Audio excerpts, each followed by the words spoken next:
ipagkait sa bawat Pilipino ang gusto nilang maging leader, ang kanilang karapatan na mamili ng kanilang sariling leader. Bakit ganyan?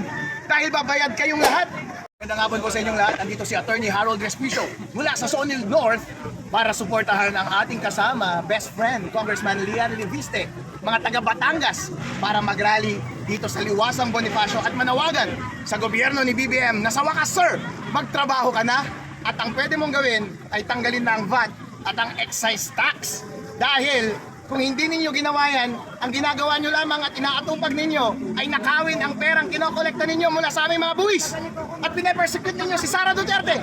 Pwede ba ngayong panahon ng krisis, tama na muna ang pangaharas sa inyong mga kalaban, tama na muna ang inyong paumunitika at magtrabaho naman kayo. Pansinin ninyo ang kahirapan ng ating mga kababayan dito sa bansang Pilipinas.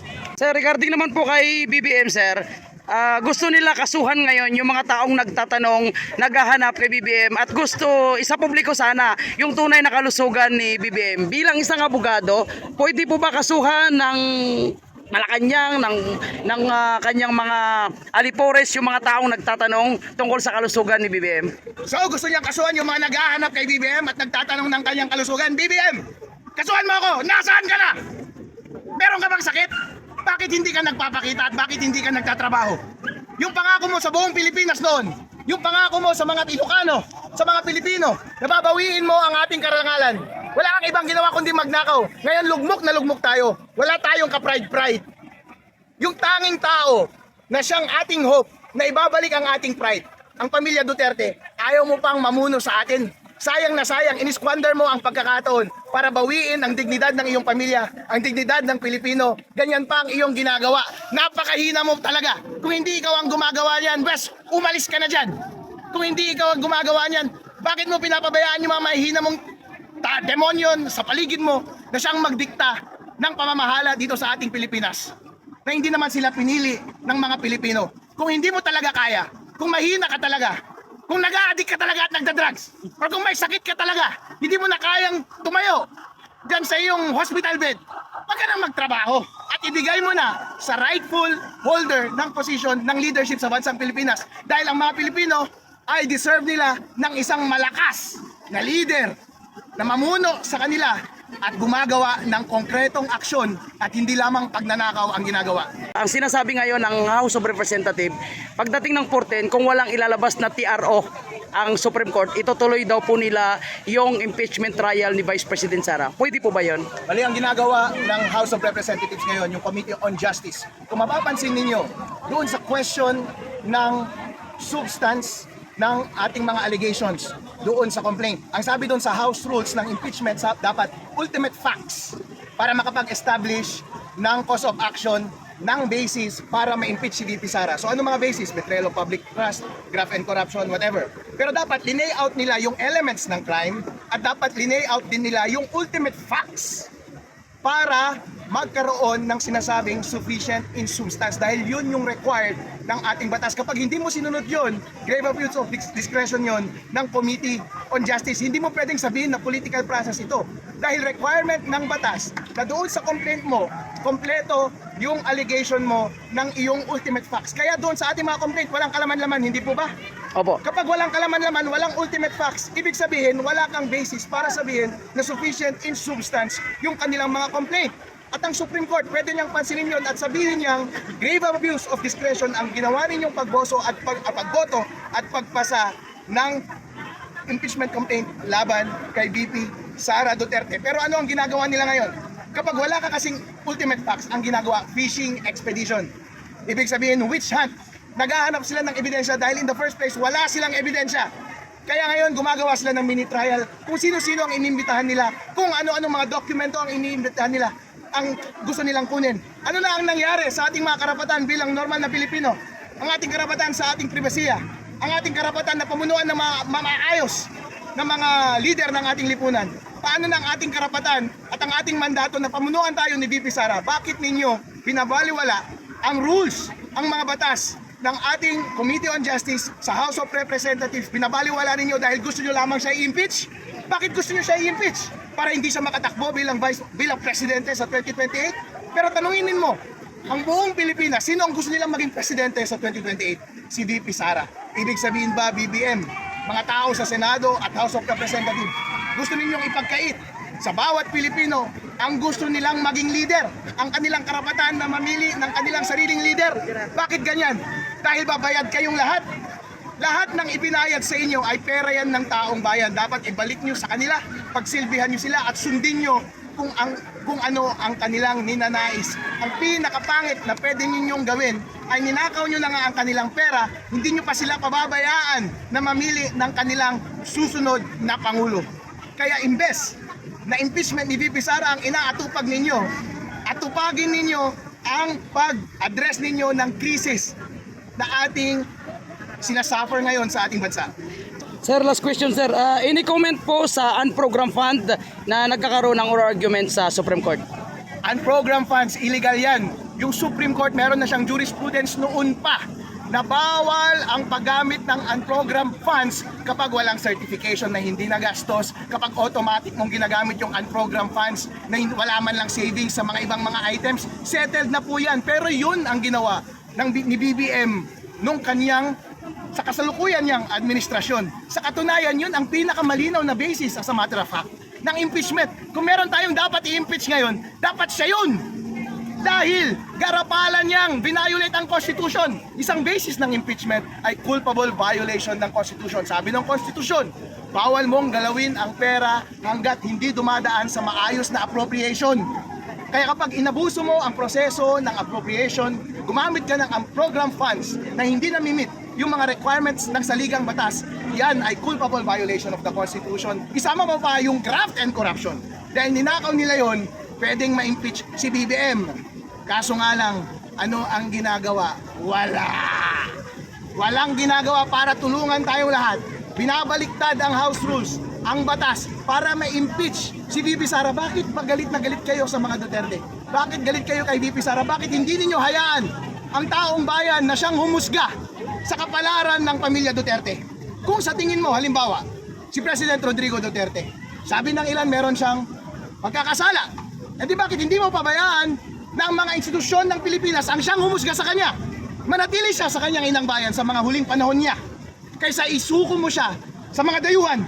Tama. Dahil required po yan dun sa Rome Statute, ang charter ng International Criminal Court. Complementarity ang tawag. Ibig sabihin, kapag gumagana ang Supreme Court ng Pilipinas, ang mga democratic institutions ng Pilipinas ay hindi mo pwedeng ipasa sa supranational body ang jurisdiction ng paghusga ng leader ng isang bansa. Pero dahil takot na takot si BBM, bakit ayaw mo siyang litisin dito? Dahil alam mo na hindi mananalo yan, dahil alam mo ng sentiment ng taong bayan ay nasa kay VP Sara at sa kanyang pamilya. Inutakan mo sila, BBM. Wala kang utang na loob. Napakatanga mo. Dahil hindi ka na nga nagtrabaho, nang away ka pa. At yan ang ikasisira mo. Nagkakasakit ka na nga ngayon eh. Pero isang tanong lang, ayon kaya Boying Remulla ay handa daw siyang ibigay ang salin ni VP Sara sa House of Representative. Dapat ba, sir? Ang pagbibigay ng salin ay depende kung required yan ng batas. Dapat niyang i-layout kung na-meet ba ng batas, ng mga requirements ng batas, yung circumstances na naroon ngayon si VP Sara. Pero ang question kasi is, nandito tayo ngayon sa Committee on Justice. Merong legal proceeding. At sabi ng Supreme Court, dapat lahat ng due process ay nasusunod. Ibig sabihin, dapat may ultimate facts na basis ng pag-request mo ng mga dokumento. Hindi ka pwedeng mag-request ng kung ano-anong dokumento para lamang maghanap ng butas. Kung in the first place, wala kang butas. Di ba, may salin din ako eh. Sa tingin mo ba gusto kong isuko yung salin ko? O walang chismisan dyan, di ba? Dapat i-layout mo muna yung ultimate facts that's constituting the crime, and then saka mo ma-justify ang release ng salin. Bilang abogado, kapag ako ang abogado, hindi ako papayag. Kahit alam kong wala akong tinatago, dahil karapatan ko yun bilang Pilipino. At alam ko naman, at hindi naman tayo naglolokohan dito, dahil ang tanging dahilan lamang nila, kaya gusto nilang ilabas yung salin, ay para maghanap ng butas at gumawa ng intriga. Kaya't lalong-lalo na kung ganoon ang malinaw na dahilan, huwag dapat nating ilabas. Dahil ang nangyayari ay political persecution at ina-undermine nila ang future mandate ng mga Pilipino na mamili ng kanilang future leader. BBM, tinulungan kang maging presidente ng mga Duterte. Tinulungan ka ng buong Pilipinas na maging presidente. Ikaw ang naging pag-asa namin. Pero so far, isa kang napakalaking disappointment.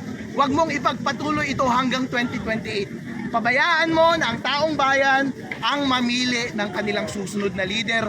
Huwag masyadong garapalan sa pamumulitika at pagpe-persecute ng mga taong pinagtitripan mo dahil lamang sa sulsul ng mga kaibigan mo na ambisyoso. Si Tambaluslos gusto maging presidente, ang pangit-pangit naman.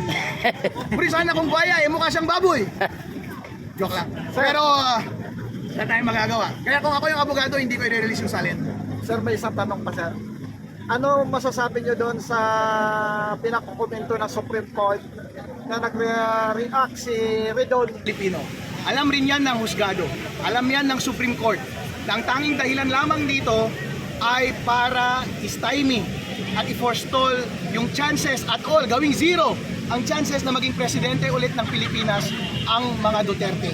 At yan ay malinaw na pag-undermine ng ating democratic processes sa ating konstitusyon at hindi dapat bayaran. Kaya dahil kung impeachment lamang talaga ang ating pinag-uusapan, moral by moral, ang mas lalong dapat i-impeach ay si BBM dahil mas malinaw ang kanyang mga kasalanan. Sir, ang Kongreso ba ay may karapatan bang mag-trial ng impeachment ni VP Sara? Doon sa House of Representatives, walang nakalagay na trial doon. Pero may sinasabing hearing. Pero ang hearing ay dapat base doon sa allegation mo sa complaint. Ang tawag doon kapag nasa fiscal ka, clarificatory hearing. Paglilinaw para makarinig ako kung ano, linawin mo kung ano yung allegation mo. Pero to begin with, kung walang ultimate facts at walang malinaw na, walang allegation, wala kang lilinawin, hindi po ba? Walang sinabing fishing exhibition sa ating rules.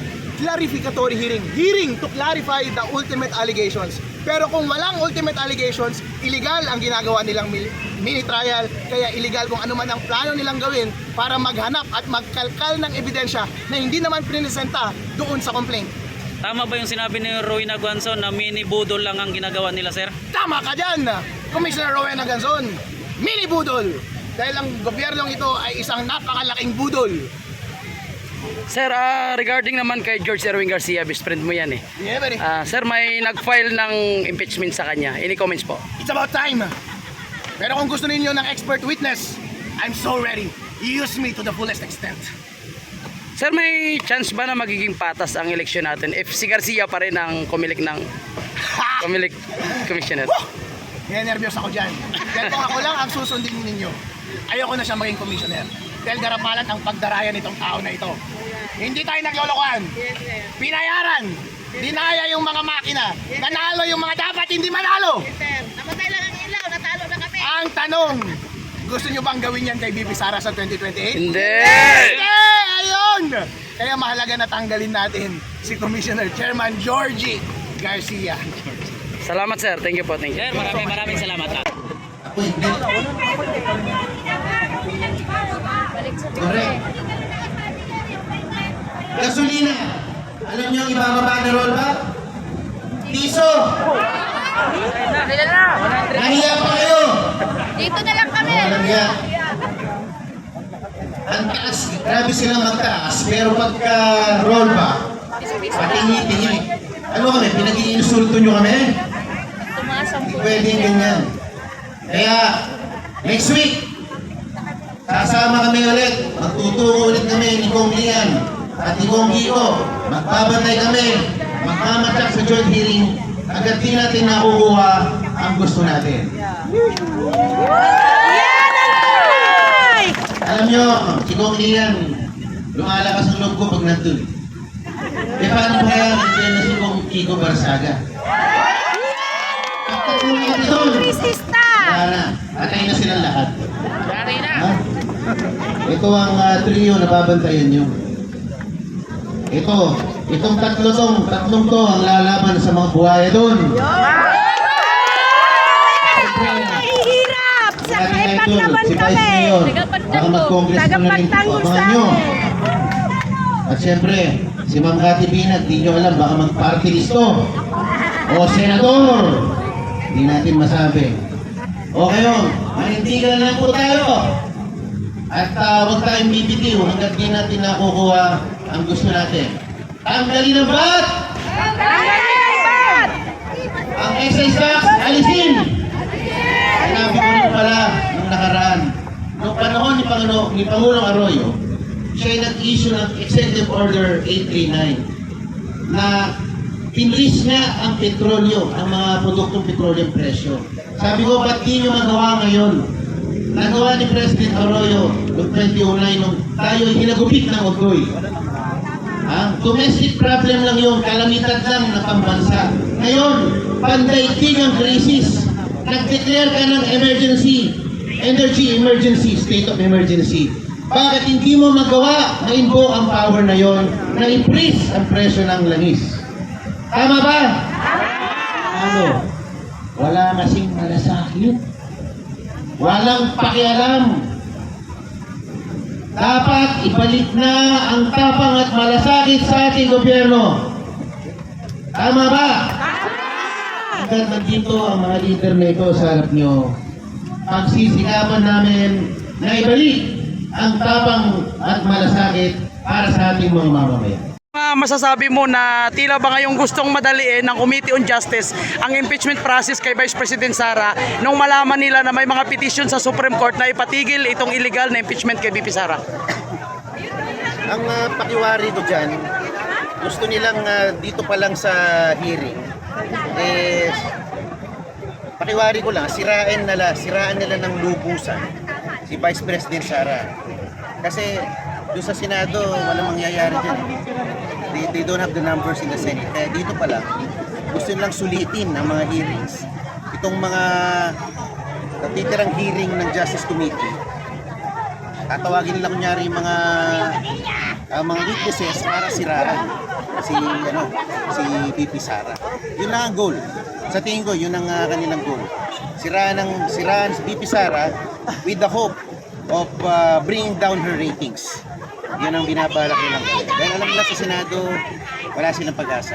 Pero sir, sa Kongreso po ba makukuha nila yung numero para ma-impeach si VP Sara? Sa akin, may nakakausap ako, mga Visayan Black, taga Bohol, taga Cebu. Ayaw na nilang bumoto in favor of the Kaya na magtanong pre. kahit ang Mindanao medyo kinakabahan. Kasi definitely it will affect their standing pagdating sa 2028 elections. Malaking factor 'yon yung pagsisara kung meron kasi impeachment. Baka may balik pagdating sa 2028. Baka hindi ka na manalo. So ayaw nilang magdalawang isip. Ayaw nilang mag-gamble pa. Mahirap na maglaro. Kumbaga, sabi na, tiisin ko na lang to. Ilang ano lang naman, ilang taon na lang eh. Walang pondo, wag lang ako matalo. Tama. Pagdating sa 2028. Yan ang mindset ng mga ibang kongresista doon. Sinishare ko lang sa inyo. Ayo, may tanong kayo kay Kong. Kung ano pong masasabi mo doon sa isang congressman na 80% daw ng mga tao ay pabor daw sa impeachment ni VP Sara? Hindi ko alam kung sinong survey firm galing yon. Hindi ko alam, pero ang namamayani na sentimento ng taong bayan ay kung paano sila makatawid sa pang-araw-araw na kahirapan na kanilang tinatahak araw-araw.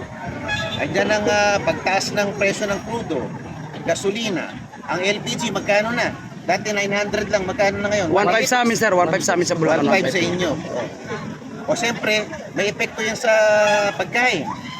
Yan ang yung mga gut issues, yan ang mga iniintindi ngayon ng Pilipino, hindi yung impeachment. Unahin muna ang mga pangunahing problema ng bansa bago ang impeachment. Yun ang sabi ng mga Pilipino. Paano kayo gagawa, mag-generate ng trabaho? Ang trabaho na magbibigay ng sapat na kita.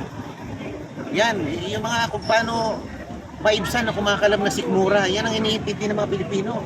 Hindi impeachment na yan. Yung grupo lang nila yan, sila lang interesado dyan dahil ayaw nila na pagdating ng araw, mapalitan na yung liderato at sila delikado, mapunta sa delikadong posisyon. Yun ang kinakatakot ng mga yan.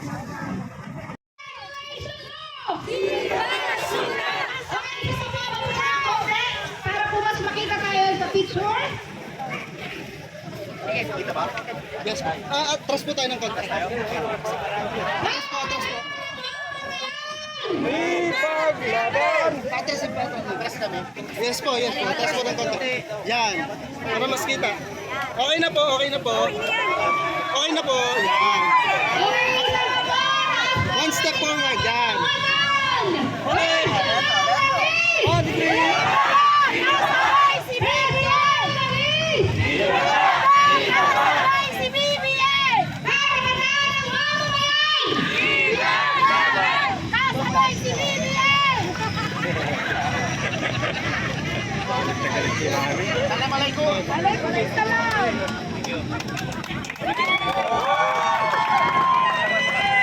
Sabay, taas ang kamay!